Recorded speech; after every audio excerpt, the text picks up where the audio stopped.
Hi guys, मैं आप लोगों के लिए लाया हूँ कुछ हेल्थी टिप्स वीडियो। आप लोग को ज़रूर पसंद आएगी।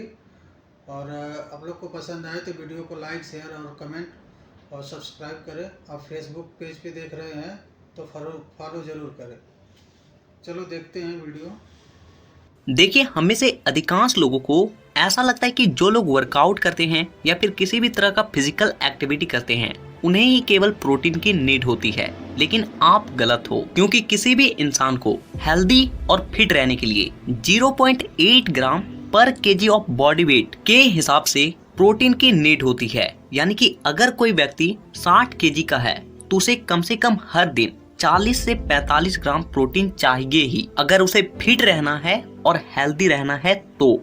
और वहीं अगर आप किसी भी तरह का फिजिकल एक्टिविटी करते हो, एक्सरसाइज करते हो, जिम जाते हो, तो ये प्रोटीन की मात्रा और ज्यादा बढ़ जाती है और पर केजी ऑफ बॉडी वेट के हिसाब से आपको 1.5 से 2 ग्राम की प्रोटीन की नीड होती है। यानी कि अगर आपका वेट 60 केजी है तो आपको 80 से 90 ग्राम प्रोटीन चाहिए, तभी आपके मसल्स तेजी से बनेगी और आपकी बॉडी बनने लगेगी। और इसीलिए आज के इस वीडियो में मैं आपको कुछ ऐसे फूड्स के बारे में बताऊंगा जिसमें प्रोटीन की मात्रा सबसे अधिक होती है। तो बिना समय को ज्यादा बर्बाद ना करते हुए आते अपने पहली चीज पे, जो कि है अंडे। आपको एक पूरे अंडे में लगभग 6 ग्राम तक प्रोटीन मिलती है, जिसमें 4 ग्राम प्रोटीन इसके व्हाइट वाले भाग में होता है और बाकी का 2 ग्राम इसके येलो वाले भाग में। और इसके येलो वाले हिस्से में प्रोटीन के अलावा आपको 5 ग्राम तक फैट भी मिल जाती है। और इसीलिए अगर आप अंडे से केवल प्रोटीन को लेना चाहते हो तो आपको इसके केवल व्हाइट वाले हिस्से को खाना चाहिए।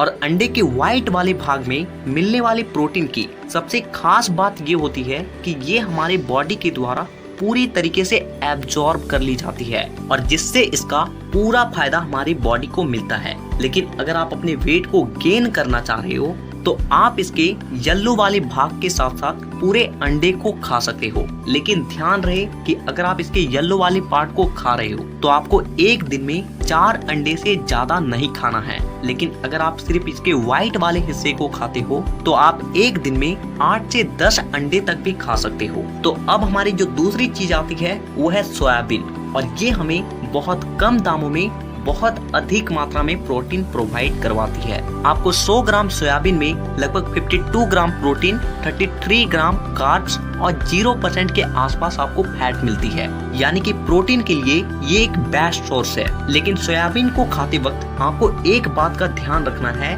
कि आप इसका एक दिन में 100 ग्राम से ज्यादा का सेवन ना करें, क्योंकि इसमें फाइटोएस्ट्रोजन नामक एक हार्मोन होता है जो कि हमारी बॉडी के हार्मोन को डिसबैलेंस कर देती है और जिससे कि हमारा हेल्थ भी खराब हो सकता है।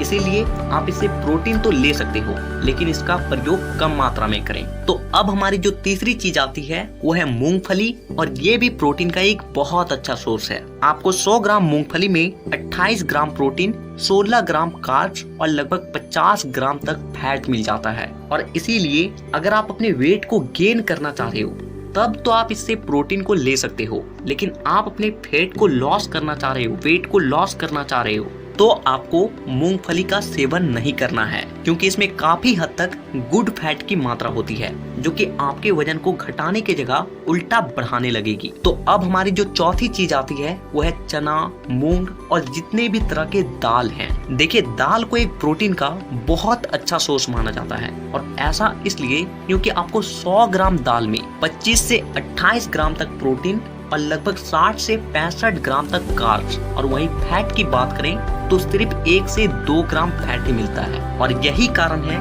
कि जो लोग अपने वेट को जल्दी बढ़ाना चाहते हैं वैसे लोग अपने डाइट में दाल को जरूर ऐड करते हैं। तो अब हमारी जो पांचवी चीज है वो है पनीर। तो देखिए, आपको पनीर के 100 ग्राम में लगभग 18 ग्राम प्रोटीन और वहीं फैट लगभग 21 ग्राम और कार्ब्स 5 से 6 ग्राम। लेकिन देखिए, जो पनीर होता है वो एक तरह का कंप्लीट प्रोटीन फूड है, क्योंकि इसमें 9 के 9 अमाइनो एसिड पाए जाते हैं। और इसीलिए जो लोग नॉनवेज नहीं खाते हैं उसके लिए पनीर सबसे बेस्ट सोर्स होता है प्रोटीन के लिए। तो अब हमारी जो छठी चीज आती है वो है मिल्क, यानी कि दूध। आपको लगभग 500 ml दूध में 17 से 18 ग्राम प्रोटीन, 5 ग्राम फैट और लगभग 20 ग्राम तक कार्ब और भरपूर मात्रा में कैल्शियम मिलती है। जो कि आपके हड्डियों को मजबूत बनाने के लिए सबसे ज्यादा जरूरी है। देखिए, आप किसी भी तरह का फिजिकल एक्टिविटी करते हो, रनिंग करते हो या फिर वर्कआउट करते हो, अगर आपके हड्डियां मजबूत है ना, तो आप इस फिजिकल लेवल के फील्ड में बहुत अच्छे परफॉर्म कर पाओगे। लेकिन मिल्क में जो प्रोटीन मिलता है ना,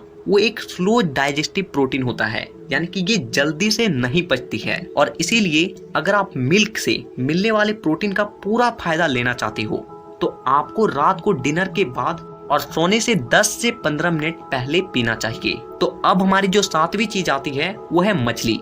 देखिए, अलग अलग मछलियों में प्रोटीन की मात्रा अलग अलग होती है, लेकिन जो मछली अंदर से सफेद होता है उसमें प्रोटीन की मात्रा अधिक पाई जाती है। आपको 100 ग्राम मछली में 25 ग्राम प्रोटीन, 1 से 2 ग्राम फैट और लगभग जो कार्ब होता है वो 7 से 8 ग्राम तक मिल जाती है। देखिए, एक तो मछली में फैट की मात्रा कम होती है, ऊपर से कार्ब्स भी कम होता है और इसीलिए ये एक गुड सोर्स ऑफ प्रोटीन माना जाता है। और यही कारण है कि बड़े बड़े बॉडी बिल्डर्स प्रोटीन के लिए मीट की जगह मछली को खाना पसंद करते हैं। तो अब हमारी जो 8वीं चीज आती है वो है मीट, यानी कि मांस। देखिए, अलग अलग तरह के मीट में प्रोटीन की मात्रा अलग अलग होती है, लेकिन प्रोटीन के लिए जो सबसे बेस्ट मांस माना जाता है वो है चिकन ब्रेस्ट, क्योंकि इसमें आपको इसके 100 ग्राम में लगभग 31 ग्राम तक प्रोटीन मिलता है और फैट की 0% यानी कि 0 ग्राम फैट। और वहीं कार्ब्स की बात करें तो वही 34 से 35 ग्राम कार्ब्स भी मिलता है। तो ये